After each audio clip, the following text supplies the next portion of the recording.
Hi everyone, আমি অর্পিতা। গেছো দিদির আর একটা নতুন ব্লগে তোমাদের সবাইকে স্বাগত জানাই। চ্যানেল ট্রেলার তো মোটামুটি ম্যানেজ করতে পেরেছিলাম। এরপর মেয়ে আবার ধরলো, তোমার অ্যাকচুয়াল প্রথম ব্লগ তুমি কোথায় করতে চাও চটপট বলো দেখি।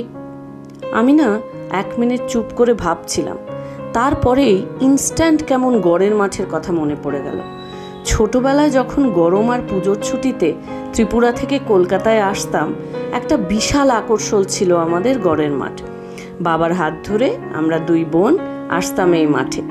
শখের প্রাণ গড়ের মাঠ কথাটা বহুল প্রচলিত হলেও এই মাঠের কিন্তু একটা ইতিহাস আছে। আজকের গড়ের মাঠ বা কলকাতা ময়দান ছিল সেকালের গোবিন্দপুরের একটা অংশ। মূলত জঙ্গল, নানান পশুর বাসা আর ডাকাতদের আস্তানা। ইনফ্যাক্ট ইস্ট ইন্ডিয়া কোম্পানির লোকেরা ভয়ে এদিকে ঘেঁষতেন না বড় একটা। আর এই জঙ্গলেই গড় বা দুর্গ বানানোর কথা ভাবলেন ব্রিটিশ সরকার। কলকাতায় তাঁদের ঘাঁটি মজবুত করতে হুগলি নদীর তীরে একটা দুর্গ তৈরির প্রয়োজন বোধ করলেন তারা। যেমন ভাবা তেমনি কাজ। 1996 খ্রিস্টাব্দে তৈরি হলো গড়, আর তৎকালীন ব্রিটিশ সম্রাট তৃতীয় উইলিয়ামের নামে নামকরণ হলো ফোর্ট উইলিয়াম। দুর্গের সামনে এই রকম ফাঁকা মাঠ রাখার কারণ হচ্ছে যাতে দুর্গ থেকে আক্রমণকারীদের লক্ষ্য করে সহজেই তাদের ওপর তোপ দাগা যায়। এখন অবশ্য আর বর্গি হানার ভয় নেই, তাই তোপ দাগারও প্রয়োজন নেই। কিন্তু আজও স্বগৌরবে আর স্বমহিমায় রয়েছে কলকাতার ফুসফুস তথা গড়ের মাঠ। গড়ের মাঠের নস্টালজিয়া পেরিয়ে আমাদের নেক্সট ডেস্টিনেশন ছিল প্রিন্সেপ ঘাট। জেমস প্রিন্সেপের নাম বোধহয় তোমরা সবাই জানো, অনেকেই শুনেছ। তিনি বহুমুখী প্রতিভা সম্পন্ন ছিলেন, বিখ্যাত ভারততত্ত্ববিদ ছিলেন। তিনি 1819 সালে ভারতবর্ষে আসেন।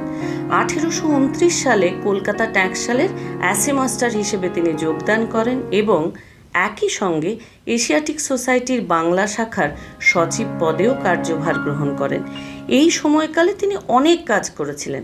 তার মধ্যে কয়েকটা গুরুত্বপূর্ণ কাজ আমি তোমাদের সঙ্গে শেয়ার করতে পারি। যেমন ব্রাহ্মী আর খরষ্টি ভাষা পড়ার লিপি মুদ্রা তিনি আবিষ্কার করেন।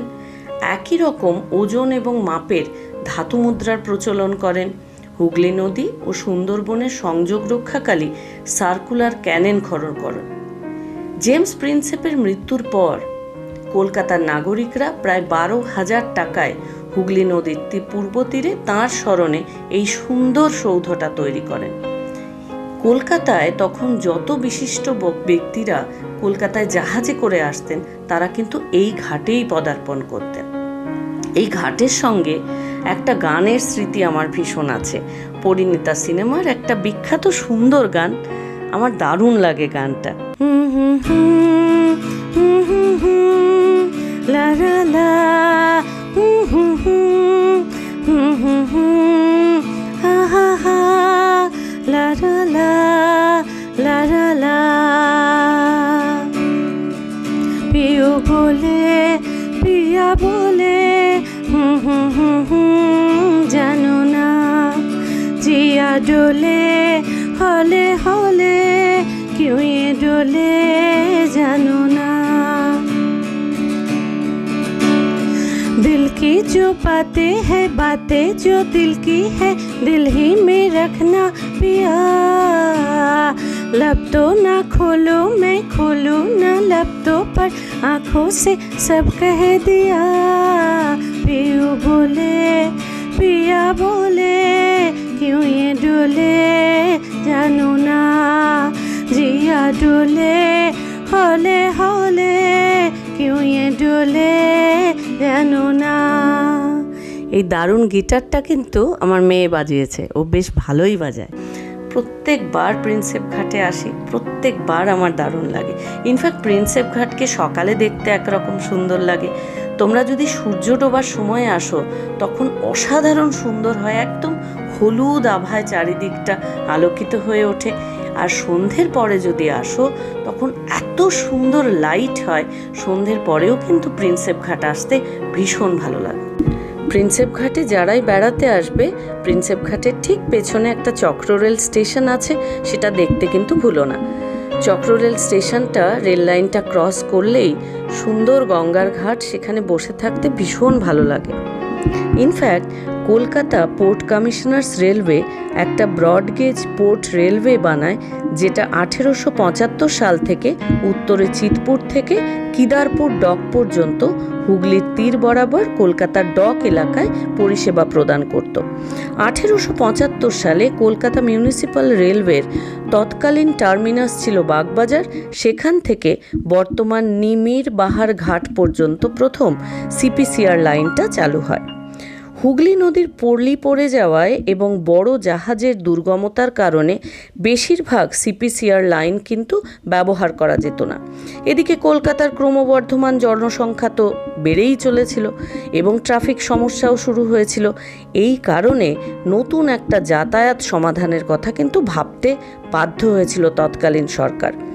1947 সালের গিনওয়ালা কমিটি এবং 1966 সালের গারবার্ট রিপোর্ট উত্তর দক্ষিণ করিডোরের জন্য কম খরচে এবং সহজে নির্মাণের জন্য উন্নত ট্র্যাক সহ একটা সার্কুলার রেলওয়ে গঠনের সুপারিশ করেছিল। এর ফলস্বরূপ বাগবাজার প্রিন্সেপ ঘাট লাইনটি নতুন করে চালু করা হয় এবং 1984 সাল থেকে যাত্রী পরিবহনের জন্য আবার চালু করা হয়। ইনফ্যাক্ট এখনও পর্যন্ত চক্ররেল গড়গড়িয়ে চলছে এবং প্রচুর লোক কিন্তু এই চক্ররেলের মাধ্যমে তাদের প্রতিদিনের যাতায়াত সম্পন্ন করে থাকেন।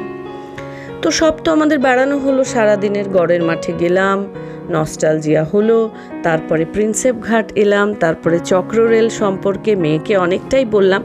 কিন্তু এত কিছুর পরেও বেড়ানোটা কি জানি কোথাও একটা মনে হচ্ছে সম্পূর্ণ হলো না। কেন বলুন তো? বাঙালির তো কোনো বেড়ানোই কমপ্লিট হয় না খাওয়া ছাড়া, রাইট? তো আমরা যখনই এই অঞ্চলটায় আসি, মেয়ে প্রথম থেকেই ঘ্যান শুরু করে যে আমরা স্কুপে যাব। নিউ মার্কেটের ঠিক সামনেই স্কুপ বলে একটা ভীষণ সুন্দর খাবার জায়গা আছে, খুব ভালো লাগে যেতে। ছোটবেলা থেকে আমার মেয়ে যেতে খুব ভালোবাসে। স্কুপে এলাম এবং স্কুপে আমার মেয়ের সবচেয়ে প্রিয় খাবার গ্রেভি নুডল। তো এবার ঢুকেই দেখলাম ওরা রেনোভেট করেছে, মেনু আপগ্রেড করেছে, খুব সুন্দর করেছে ভেতরটা। তো মেয়ে এবার বললো যে না, আমি আর গ্রেভি নুডল খাবো না, আমি এবার অন্য কিছু খাবো। তা খুব ভালো কোল্ড কফি খেলো, সঙ্গে ওর সবচেয়ে ফেভারিট ডিমসাম খেলো। ভালো করে খেয়ে পেট পুরে এবার অ্যাকচুয়ালি বাঙালির কিন্তু বেড়ানোটা ফুল কমপ্লিট হলো। তো আজকে সারাদিন আমাদের সঙ্গে তোমরাও ঘুরলে, আশা করি ভালো লেগেছে তোমাদের। ভালো রেখো সবাইকে। আজকের জন্য এই অবধি, আবার পরবর্তী ব্লগ নিয়ে আমি নিশ্চয়ই আসবো। ততক্ষণের জন্য বাই বাই, সবাই খুব ভালো থেকো।